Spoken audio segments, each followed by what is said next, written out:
So let's talk about a really fun, uplifting topic today. Let's talk about failure.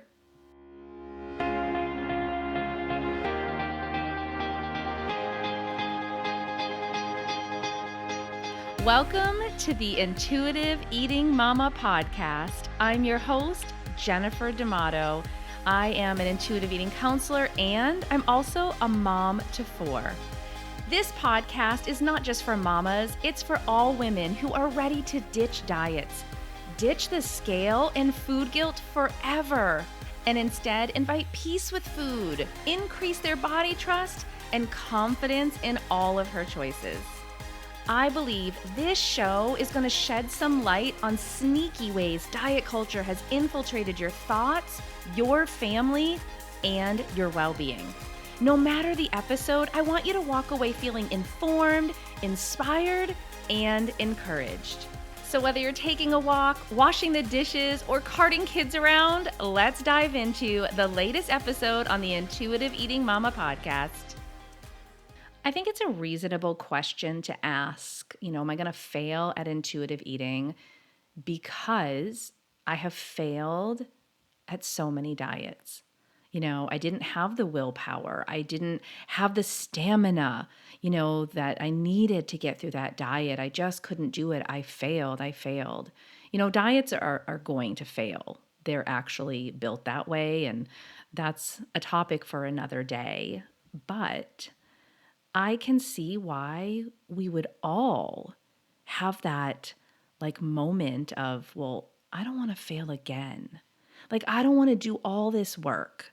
I don't want to address the hard things and then feel like I'm going to fail.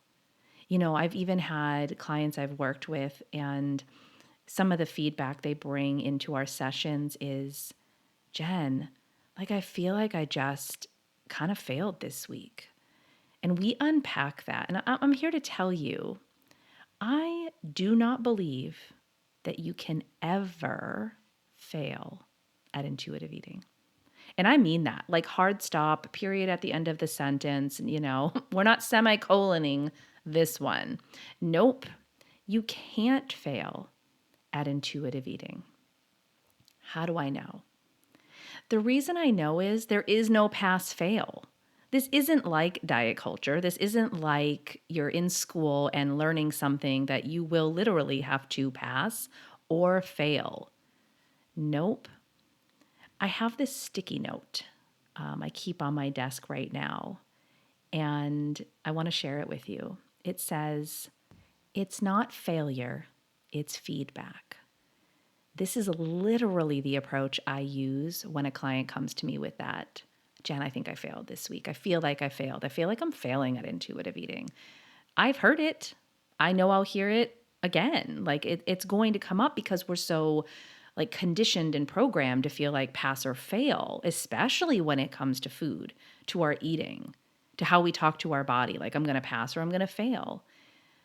And my response is going to be, it's not failure, it's feedback. So what are you learning from this? What are you taking from what happened this week? And what ends up happening every single time is this beautiful aha moment that sounds so simplistic even as I'm saying it, but it really is this moment of clarity. I can specifically remember one instance of a client sharing, the failure feelings. And when we started working through what that failure was, what is the feedback? What are you taking from this? What happened this week? She went, you know what? I have been so dang stressed out. She probably didn't say dang. That's my word. I know some of the mamas listening have little ones around, so I'm danging. But she said, I was so stressed. The stress took over. Of course, I couldn't honor my hunger in the way I wanted to, that I was really struggling with showing up for myself, that self-care was kind of in the toilet, that I just had that kind of week where everything felt like blech. Wait till the transcript tries to get that word in there. But honest to goodness, she had this clarity, wait a minute. So when I'm really, really stressed, what is it I need? I need to probably let go of thinking about intuitive eating, thinking about all these things I'm focused on, and actually address my stress. And that's what she took away. It was so brilliant and beautiful. Now, this doesn't happen overnight. It's not like you just like flip this switch because again, I do believe you're conditioned, we're programmed to think about pass fail. Whether it's from dieting or whether really it is like we have this educational model. I was a teacher once upon a time, many, many moons ago. And of course, I've homeschooled my kids. So like it's stayed in this space for me of pass fail, right? It doesn't matter if it's literally like a letter grade or a pass fail or, a numeric percentage or something. Like we have that ingrained in us from a very young age. You either get it or you don't. And that is not how intuitive eating is. It's you're getting it all the time. Even in the times you don't feel like you are, there's something you're taking away from this. There's something that you're learning from this. And to me, that's like a win all the time. Now I understand like it's hard to unpack that on your own. It's hard to get there because failure, anytime we even like think there's failure going on, we perceive failure, it can kind of get us into an ugly place, right? Like in our spirit and our mind and our heart. It's why I think doing the work alone is harder. I do think it's more difficult when you feel like you're just on the boat alone instead of with all of the other passengers around you going, you've got this, like, you're amazing, keep going, I'm here for you. It's such a different environment. You're not failing, and you can't fail at intuitive eating. You might get stuck sometimes. You might feel like it's not going as quickly as you want it to. And some of that is because you just don't want to feel the way you have been feeling, or you see other intuitive eaters and you're like, oh, I just want to get there so badly. But you're never failing. You can't fail. And I just think imagine if you were taught that from a young age. You can't fail. You can learn from everything. You can take something away from everything. Now, I'm not suggesting we change our entire educational model, but maybe if you had this as one model, but that you also learned there's another way to look at even the struggles, the failures that do happen. My husband has shared this story many, many times, and I hope he's okay with me sharing it here. It was a really, really, really long time ago. And I know he listens to my podcast, so he'll let me know, like, yeah, that was fine, or I can't believe you shared that. So it was his freshman year of college, and he's an engineer, mechanical engineer by trade, and that freshman year is taking a calculus class. And I don't think it was your regular calculus. I mean, these people in engineering, they're taking math beyond my comprehension. Calculus was definitely beyond my comprehension. I love math, but I was like, y'all, too far for me. Anyway, he failed the class. Now, this was somebody who, like, this is part of his trajectory, like where he's headed. He needs this class. He can't do what he's going to do without this class, like even the other classes. So he failed. Now, what he took from that was not, I'm never going to be good at this career. I'm, going to suck at math forever. Like, it's hopeless. Like, I shouldn't pursue this. Like, he didn't go down that entire place.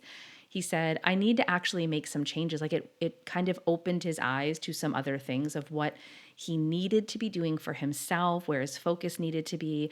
And that just like, all right, like the way I was doing things before didn't work. I need to make some changes. He took the class again. He passed. He's been an engineer for, oh my gosh, now, I guess 20 plus years. I mean, he's had this whole career, and that one class meant nothing, literally, in this amazing, successful career he's had. Hope that was okay. I shared that, sweetie. But even in a culture, right, like schooling has to have a pass fail. Like I get that.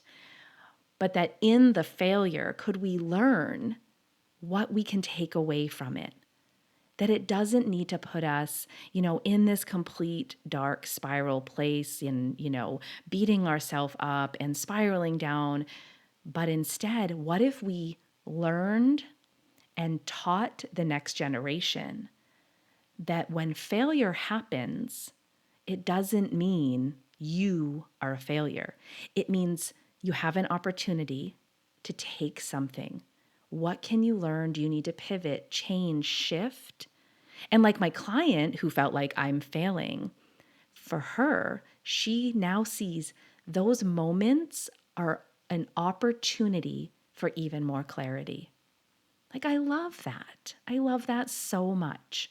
And again, it's a gift I want to give my own children when it comes to every area of life. It's not one that I struggled with failure for so long, diet culture wise, life wise, just mom wise. Oh my gosh, we don't really address mom topics anymore on this podcast, but it was something that really took over my life of feeling like a failure as a mom. And I'm here to tell you that you have the opportunity, no matter how old your kids are, because mine were not itty bitty when this shifted for me, is to teach them the opportunity that failure brings, the clarity that can come. And that story I shared about my husband, they've heard it. They've heard the story, the older ones that might need to hear that, because as we get older, we get faced with more opportunities for failure. So we have a lot more opportunities to see it as feedback. So I hope this gave you some clarity, maybe the aha you needed, that you can't fail at intuitive eating. Maybe you've been on that journey for a while. You've been here listening to the podcast. You've been trying to pursue it. Maybe you're one of my clients and you still listen to my podcast on the weekly basis in addition to the work you're doing, and you just needed a gentle, sweet, hug of a reminder. You can't fail at intuitive eating. You're not failing, but you might be given opportunities for lots of feedback, which gives you lots and lots of opportunity for clarity. All right. I hope this really was something you needed to hear, and maybe it's something someone else needs to hear.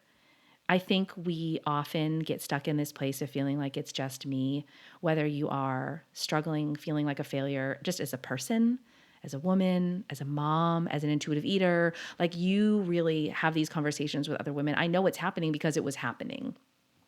I was not the only one. So can I ask you a small favor? I hope it feels like a small favor. Would you share this episode? Would you be just generous with your time? And I know that I'm asking you to take a screenshot or, share something on Instagram or on Facebook or wherever you hang out, and just say, this episode, we talk about failure, and that maybe there's someone in your life, another mom, another woman, a coworker, a friend, your own mom, your sister, who might need to hear this. I personally would be so grateful. I do want to show up in this space as someone I needed, 10 years ago, someone I needed 20 years ago, someone I needed a long, long time ago, and give them just an opportunity to listen in and go, okay, it's not just me. And maybe this will shift things for them as well. So maybe you're actually listening to this episode because someone shared it. Now your opportunity is to go back and say, thank you. I just needed that today. Thanks for sharing that. I personally am so, so grateful for each and every listener. And I hope that you hear that from me, and that you know that in your heart, that when I record these, when I sit here in my office and I spend this time recording an episode, I really am thinking of you. All right, here's to another great episode that I hope is so helpful, and I'll be right back here next week.